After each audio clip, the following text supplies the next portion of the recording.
Recordar a nuestros maestros,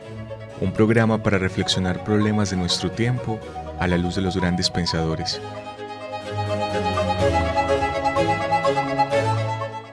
Dirección: Carlos Mario González, profesor de la Universidad Nacional de Colombia, sede Medellín.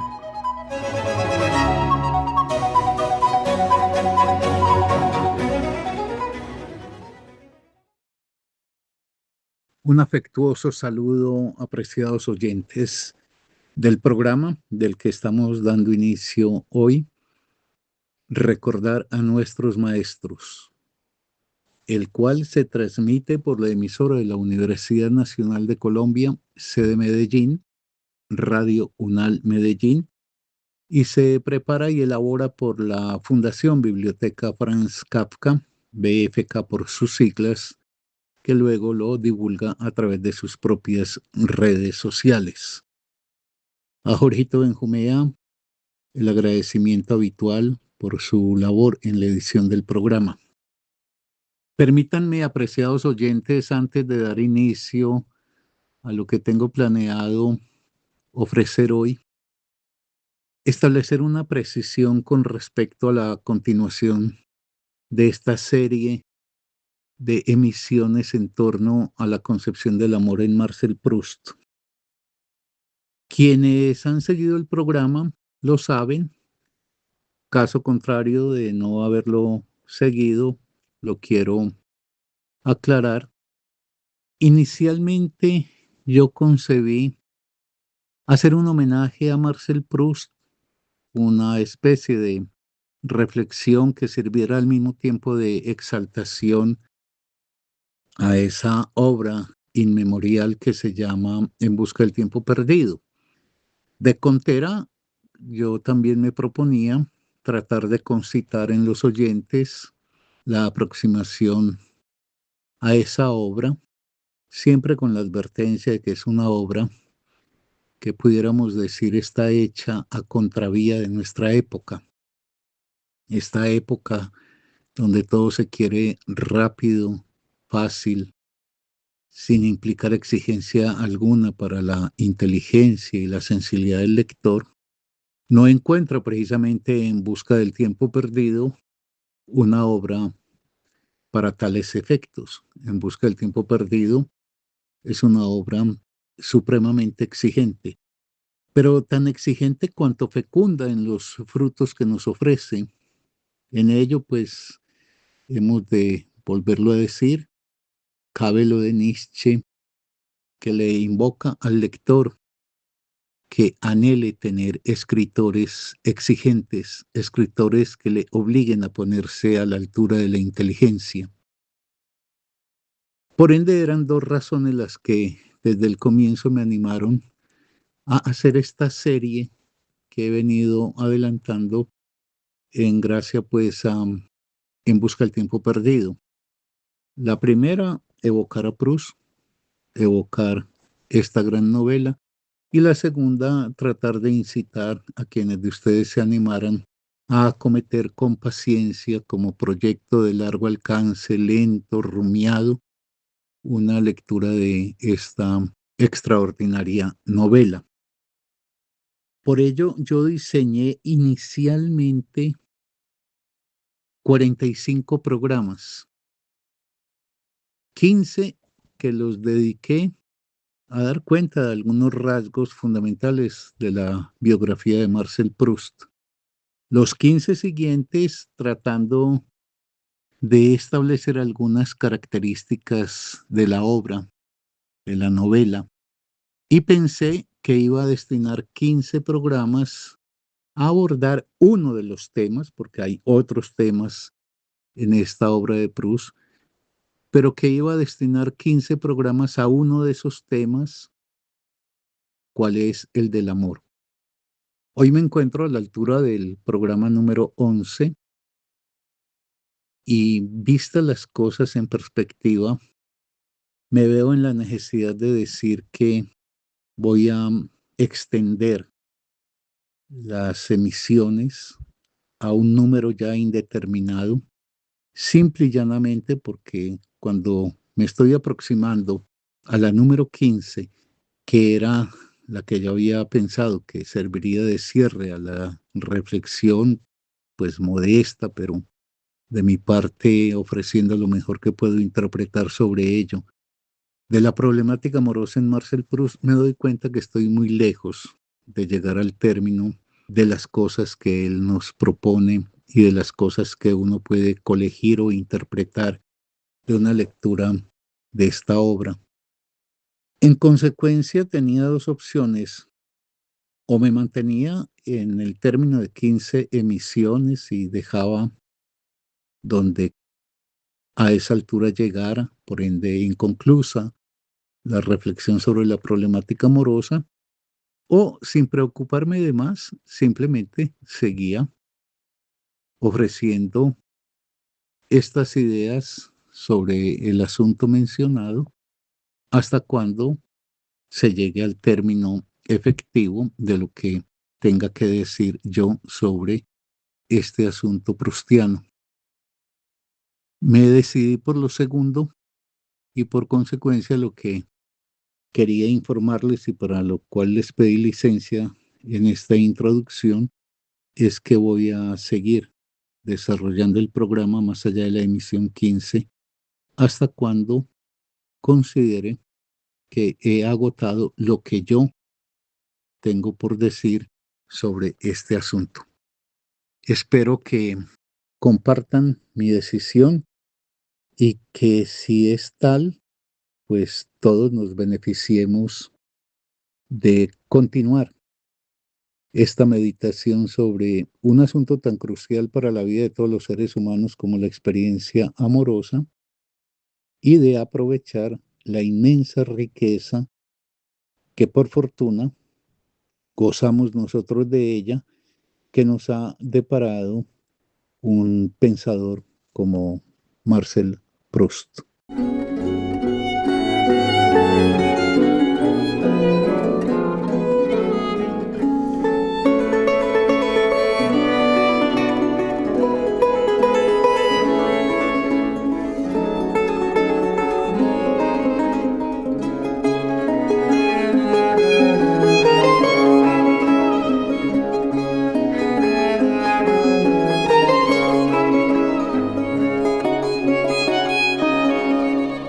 Concepción del amor en Marcel Proust, programa número 11. Soy Carlos Mario González, integrante de la Fundación Biblioteca Franz Kafka. Prosiguiendo con la reflexión, podemos decir que toda relación basada en la propiedad del amado, tal como se da en todas las formas matrimoniales y en el noviazgo imperantes en nuestra cultura, yerran el blanco y solo terminan logrando la desaparición del deseo en y por el otro. En esto pues hay algo impensado para quienes conciben que la mejor garantía de sostener el amor es establecer un encuentro asegurado con el ser amado, asegurado, por ejemplo, bajo esa forma suprema de aseguramiento que llama la convivencia, porque la convivencia no tiene nada de inocente. Está bien que se monta sobre los ideales de compartir la vida, de forjar un proyecto común, etcétera, pero la convivencia trae consigo elementos disolutorios del deseo que sostiene el amor. Y esa modificación impensada que se presenta respecto de los anhelos que tienen los amantes cuando quieren asegurar su vínculo amoroso bajo el lazo conyugal, tiene que ver con que el dispositivo matrimonial, que yo quiero repetir, yo lo extiendo a las formas del noviazgo, de las decisiones de motu propio entre los amantes por convivir, que esa forma en que se quiere estabilizar el vínculo, pues implica un elemento de poder que se implementa sin necesidad de ser meditado previamente por los amantes. Es como un automatismo que la cultura imprime en la gente, algo así como si amáis, os casáis. Y entonces lo que se plantea es una definición del vínculo que encuentra en lo fundamental. Hay una pequeña variación aquí entre el noviazgo y lo que propiamente hoy llamamos matrimonio, pero es una variación menor que en otra oportunidad se podría no solamente precisar mejor, sino mostrar por qué es menor, que los amantes definen una espacialidad común para de ahí en más adelantar la cotidianidad de la existencia en pareja. El problema con esa espacialidad común es que ella arrastra inevitablemente unas formas también de regulación de los tiempos. Por eso, en los vínculos conyugales, los dos emparejados son mutuamente vigilantes del cumplimiento de unos horarios estipulados que impiden las imprevisiones en la vida, los acontecimientos no calculados, etcétera, porque sin decirlo muchas veces quedan definidos unos términos temporales para que cada uno de los amantes haga presencia en el espacio común. Con lo cual la alteridad que puede significar, por ejemplo, romper con un patrón rutinario de horarios, queda inmediatamente bajo la observación del cónyuge. Y por eso en el matrimonio hay una especie de acuerdo mutuo entre dos para establecer controles entre ellos, para que cada cual sea un vigilante del otro e incluso un sancionador del otro. Entonces, el espacio común, porque eso lo sabemos, tiene que ver, por ejemplo, con el modelo carcelario. El modelo carcelario, cómo controla y regula, cómo establece la vigilancia y la sanción sobre el prisionero, pues definiendo un espacio circunscrito. Y si se controla el espacio, se controla todo lo demás. Se controlan, por ejemplo, los tiempos. Y eso mismo, pues con las variantes que se quieran agregar, es lo que acontece en el vínculo conyugal. Es un espacio definido como de a quién más estableceremos una compañía en este lugar. Y a partir de ello, entonces, vienen las otras derivaciones del control. Como digo, los controles del tiempo, pero también los controles de las compañías, los controles de las palabras, los controles de los encuentros circunstanciales con otras personas, etcétera. Es decir, es como si a partir de esa definición del espacio compartido, entonces los que están comprometidos en ese amor, que han ido al matrimonio precisamente por el fervor pasional que los habita, entran entonces en el juego recíproco de ser vigilantes y controladores mutuos de la conducta, de los procedimientos, etcétera, de tal forma que la vida va cercenándose con respecto al exterior en función de unas reglamentaciones que desconocen en lo fundamental las decisiones autónomas de cada sujeto, y es un temor a la libertad de los sujetos, y aquí yo tendré que decir un poquito más adelante unas palabras para hacer una precisión sobre esto. Entonces, establecen esas formas de vínculo que les permite, autoriza a controlarse mutuamente, y como eso se ha establecido a nombre del amor, es decir, para esta cultura y ello desde el siglo XVIII para acá, no hay ningún destino mejor que el de comprometerse matrimonialmente, noviera y matrimonialmente, en un encuentro regulado por ambas partes, precisamente a nombre de ese amor. Y debo reiterar, lo que ahí aparece como una paradoja es que se accede al matrimonio por amor, pues al matrimonio en el sentido de lo que ya definí en el programa anterior, esa extraña forma en que en Occidente se naturalizó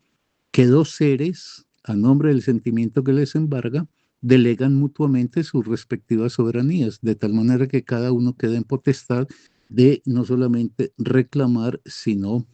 establecer unos sistemas de control y de sanción sobre el partener. Entonces, se matrimonian por amor apasionado, porque hoy sería de muy mal gusto que alguien dijera, no, yo me estoy casando con este o con esta porque pues me cae bien, me parece agradable. No, no, hoy lo que se quiere es que los que van a ese encuentro establezcan siempre y con mucha claridad que se trata de la fuerza de la pasión la que les está empujando. Entonces llegan, por el amor apasionado, llegan a la conciliación mutua de establecer un vínculo de orden conyugal. Y luego, esa convivencia, que es una forma de libertad que en gran medida establece una coartación al sujeto y sus derivaciones singulares, entonces hace terminar el amor, pero con una paradoja nueva, y es que terminado ese amor quedan prohibidos los amores alternativos. Por eso aquí habría que establecer una reflexión seria, sensata, nada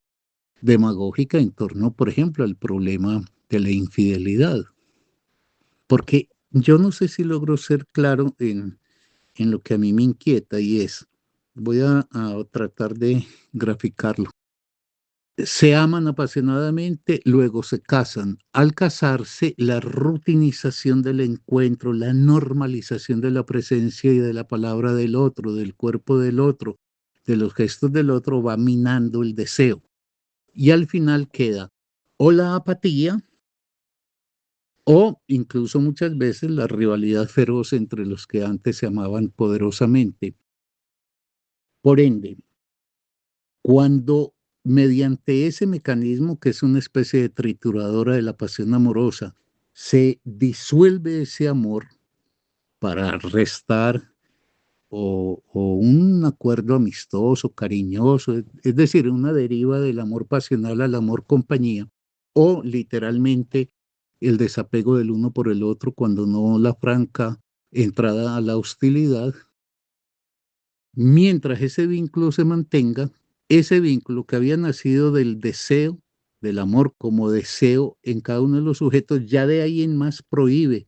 por completo la emergencia de nuevas formas del deseo. Y entonces ahí hay una cosa que habría que reflexionarla para promover una ética, que es una ética que tendría que ver con el deseo. Es decir, si los matrimoniados han visto abandonar el deseo en cada uno de los dos o en los dos, aunque lo más habitual es en cada uno de los dos, porque en lugar de esa fuerza deseante viene y se instala entonces unas prácticas regulares y rutinizadas, la posibilidad de la emergencia de un tercero queda también vedada. Entonces es como si el matrimonio naciera del amor y condenara luego al amor. Es decir, lo condenara en el sentido de que lo impidiera. Nace del amor, liquida el amor y prohíbe de ahí en más amores alternativos. A mí no se me escapa que eso es muy conflictivo y yo no quisiera pues que mis palabras tuvieran un tono demagógico. Yo lo que quiero es proponer una reflexión sobre una institución que como lógica de poder termina no fomentando el deseo, sino eliminando el deseo. Y yo creo que eso es algo que uno puede derivar en la lectura de Marcel Proust, cuando él plantea aquello de que el amor y la seguridad no son compatibles, es decir, no puede haber un amor seguro, porque el amor, en su sutileza, reclama ese riesgo que representa el tener que conquistarlo. Y se conquista no porque se aprisione al partener, sino porque se seduzca al partener, es decir, porque uno sea capaz de convocar el deseo del otro por el uno. Todo esto permitiría, pues, pero no voy a meterme ahora en ese vericueto, dado que me distraería mucho de los ejes fundamentales que desarrolla Proust, pero todo eso permitiría hacer un examen sobre el concepto de fidelidad en que viene enmarcado hoy el vínculo amoroso matrimonial y las formas en las cuales la posibilidad de construir amores que no estén reñidos con la libertad no estarían impedidos, por un lado, de forjar una historia entre los sujetos, una historia en el sentido de lazos de continuidad que permitan fructificar, y de otro lado, que esos sujetos pudiesen hacerse a una ética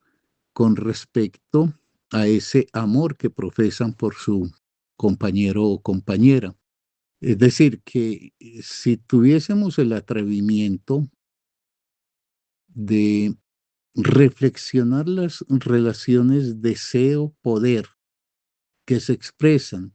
en el sentimiento amoroso bajo el modelo conyugal, podríamos encontrar alternativas que permitiesen no solamente la configuración de una historia allí donde el amor no perdiera su deseo, y por otro lado, una ética con respecto a ese mismo sentimiento. Pero eso implicaría una modificación sustantiva de las prácticas que actualmente rigen y que, repito, como toda ideología, terminan por considerar que eso es natural. De la gente vive como si fuera una naturaleza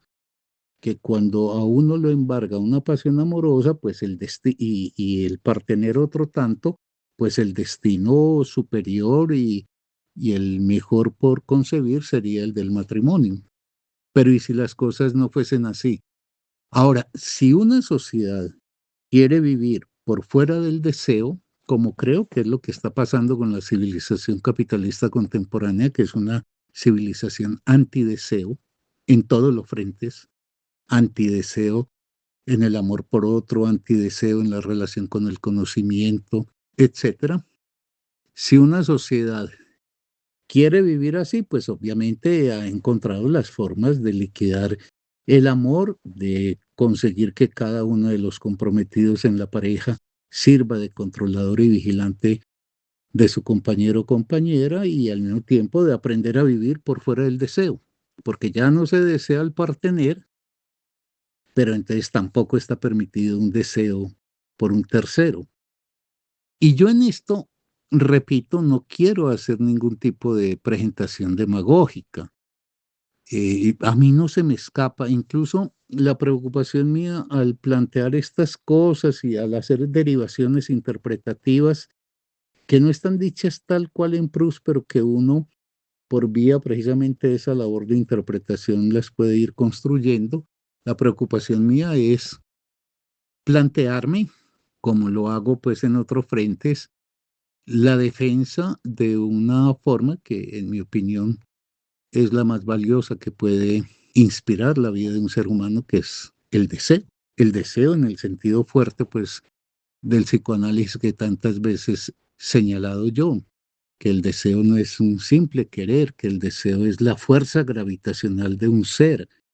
que el deseo es aquello sin lo cual uno no sería uno. Entonces, cuando se da esa inusual posibilidad de que uno se enamore de alguien y ese alguien de uno, que eso es un acontecimiento inusual, esa fuerza, ese fervor que desata ese sentimiento cuando alcanza pues el tenor de una pasión, es una piedra preciosa que hemos encontrado en la vida y que ameritaría hacer todas las formas de defensa del mismo. Pero la defensa de la pasión amorosa, como la defensa del deseo, solamente se puede hacer si los sujetos tienen el atrevimiento de darle espacio de libertad al deseo, al propio y al del otro, y no tratar entonces de establecer una certeza y una seguridad mediante el fácil expediente de aprisionar al partener y de permitir ser uno un prisionero de él. Eso implicaría otra mentalidad, una mentalidad que permitiese recomponer este tipo de vínculos que creo que la constante que uno puede reconocer es que son vínculos que terminan por debilitar las relaciones de los sujetos con el deseo. Reivindicar este tipo de consideración que acabo de proponer quiere decir que tuviésemos no solamente el coraje de tratar de darle curso a la vida en función del deseo, sino de generar las condiciones para la reproducción del deseo, en el caso del amor, del deseo propio y del deseo del compañero o de la compañera. Pero ello, por enésima vez lo digo, requiere el espacio de la libertad. El espacio en donde los sujetos, en un ejercicio propio de su existencia, en su singularidad, puedan efectivamente sentir que la fuerza de atracción hacia el otro no es un compromiso institucionalizado, no es simplemente el pacto que han hecho ante un funcionario específico, sino que es la capacidad efectiva de que el otro se constituya en el objeto del deseo de uno y uno en el objeto del deseo del otro. En eso, pues, para ir a una imagen manida, pues estaría lo que suelen, por ejemplo, las mamás o las abuelitas señalar con un cierto tono de lamento. Al comienzo me amaba tan apasionadamente que me escribía, estábamos en una relación donde yo era un centro para él de deseo y viceversa, y luego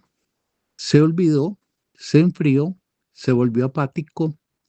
ya me tomó simplemente como una pieza de la cotidianidad, una pieza más de la cotidianidad. En esa especie de lamento que yo creo que todos hemos escuchado alguna vez por boca de nuestras madres o de nuestros padres, o se ha experimentado por el fracaso en el propio encuentro que en un comienzo es fogoso y luego se vuelve frío o con esa triste serenidad de lo que ya no produce ningún efecto de sorpresa. Eso ameritaría que se reflexionara con detenimiento y que si es que realmente pues la vida nos importa allí donde ésta estaría jugada en ese tenor que es el deseo y no simplemente en que termináramos en una regularidad con la existencia en la que perdemos las mejores fuerzas de la misma. Por eso el problema del amor en la relación de este con el deseo, por aquello de que también pues hay un amor que simplemente aspira es a la compañía y la compañía a la seguridad, pero el deseo que puede anhelar la compañía lo tiene que hacer bajo el atrevimiento de darle espacio y libertad a los intervinientes y dejar a un costado o dejar a un lado el tema de la seguridad. Pero bueno, el próximo programa será para proseguir en la línea de lo que nos permite Marcel Proust.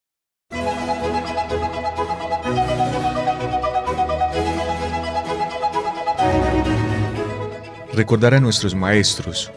un programa para reflexionar problemas de nuestro tiempo a la luz de los grandes pensadores.